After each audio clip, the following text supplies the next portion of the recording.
Assam গভৰ্ণমেণ্টক thank U কৰিব বিচাৰিছোঁ যে আমি বহুত কষ্ট কৰি যোনটো আমাৰ কষ্টৰ মূল্য হৈছে সেইটো আমি গ্ৰহণ কৰিব পাৰিছোঁ।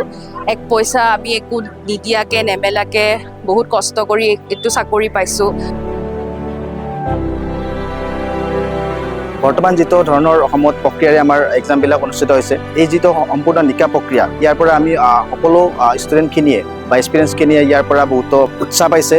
এই চেগতে মই মাননীয় মুখ্যমন্ত্ৰী ডক্টৰ হিমন্ত বিশ্ব শৰ্মাদেৱক ধন্যবাদ জ্ঞাপন কৰিছোঁ। Today I'm very happy and grateful to our Honorable CM Sir that they are distributing our appointment letters today. I'm very thankful to our Honorable CM Sir that they have conducted the whole examination process very fair and transparent. মই এই মঞ্চৰ যোগেদি অসম লোকসেৱা আয়োগ আৰু অসমৰ মাননীয় মুখ্যমন্ত্ৰী ডক্টৰ হিমন্ত বিশ্ব শৰ্মা ছাৰক অশেষ ধন্যবাদ জনাব বিচাৰিছোঁ।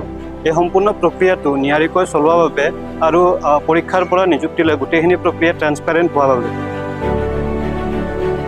অসম চৰকাৰৰ আদেশ মতে আমি আজিৰ পৰা কৰ্মনিষ্ঠাৰে আৰু নিকাভাৱে কাম কৰি যাম বুলি আজিৰ পৰা প্ৰকল্প ল'লোঁ।